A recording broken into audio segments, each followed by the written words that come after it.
Okay guys, so today we are going to cook a very special meal for my lunch. This is a regular pancit lang naman. Pero the ingredients, of course this is my first time to actually cook a real pancit na may basta, join me. Okay, of course let's start with preparing all the sahog. Yung sahog niya lang na meron ako is carrots at saka bawang, lasuna, paminta, bitchin, walang asin kasi may toyo naman na magpapaalat dun sa ating lulutuin pancit. So natin mag-describe ng lulutuin. So let's go!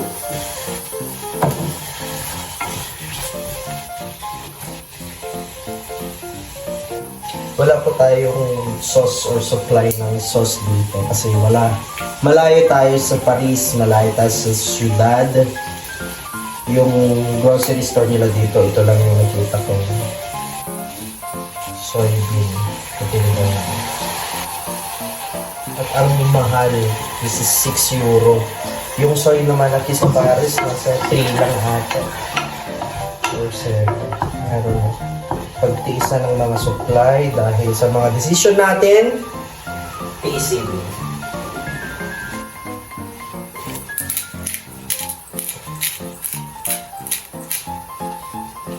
Mukhang hindi rin sumasang-ayon ang ating lutuan sa malaking pansit.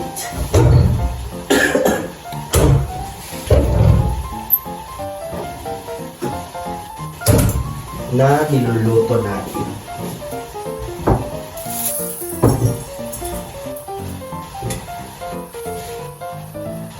Kailangan pang hugasan. Hugasan.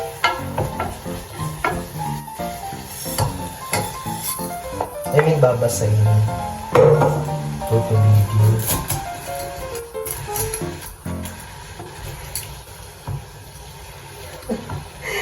Dapat ata nilagyan ko ng tubig.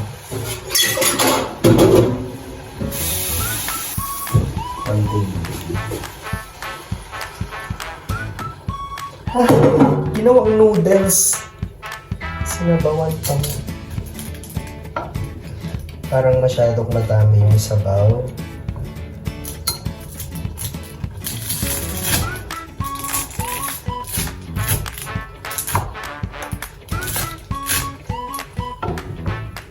By the way, the quality of our video for today is different since we are using iPhone XR. So, ayun. Sobrang sarap. Sana. Hindi ko alam.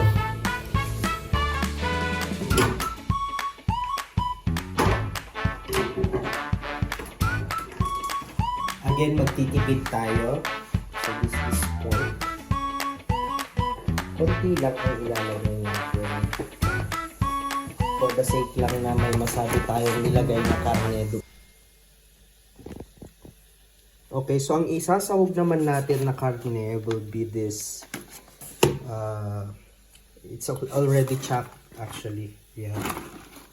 So bubuksan natin siya.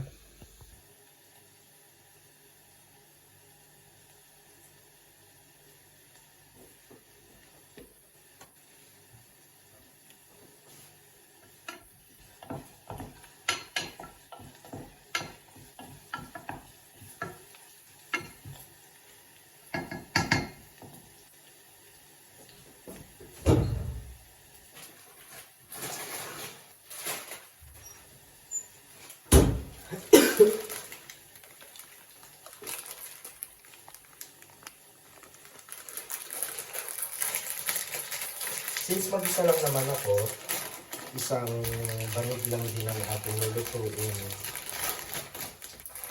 Pero sobrang dami ng sahog. Kasi nagtitipid tayo guys. So, fly dapat ito yung tatlong buwan.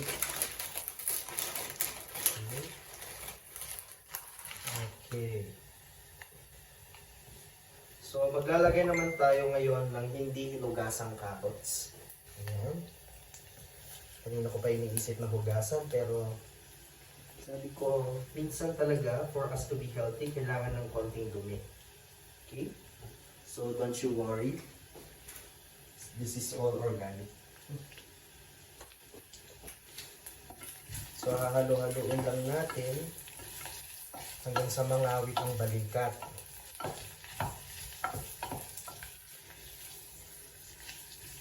Medyo today, mukhang hindi tayo mapapagod since wala tayo masyadong trabaho. Though, you know, you need to find your, you need to find for things that you can do in order for you to maintain your physique. And, kumbunuhu. Okay. So basically, hindi ko alam kung tama na ba itong ginagawa ko. Ayan o. So meron tayong carrots na hindi hinugasan. Nalagay ko na din yung bawang sibuyas. So everything is very giving some deliciousness. So I'm not sure with the quality of this noodles, pero anyway, it's good for the body. For the sake lang na sabihin natin may karne tayo nilagay sa ating lulutuing pansit.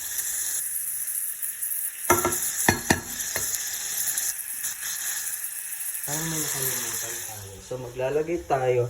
Wala akong soy sauce. Ito lang yung available. Pang teriyaki. Ano ba yan? Hindi ko din talaga sure kung tama ba yung proseso ng pagluto ko. May kulang pa kaya ako. Lalagyan na lang natin ng bitchin. Oh Lord. Kailangan ko na talagang mag-asawa. Tapos lalagyan natin ng ganito. Hindi dapat pero feeling ko kasi masarap yung lasa. Konti lang naman. Ayan. Lagyan kayo natin ng saging. Okay, so moment of truth. Let's have a taste test of what we cook. Hopefully, it's worth the cook. But I think it's really good, you know? Kasi, kumain na ako kanina. I-repeat ko lang yung reaction ko. Kasi super sarap, guys. Pinahinaan ko na, nasusunog na sa ilalim. Anyway, it's already 12. O magwa-1 na actually. Pero wala pa tayong ligo. Wala pang breakfast.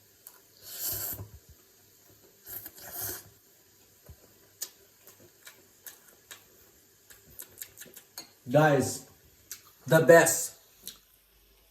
Sobrang chewy. Feeling and the taste is exactly what I wanted. I don't know if it's because I'm really hungry kaya nasasarapan ako. Or it's really the real taste. No? Kung ano lang talaga yung available na ingredients dito na pwede kong ilagay, yun lang talagang nilagay ko. And it's really good, guys.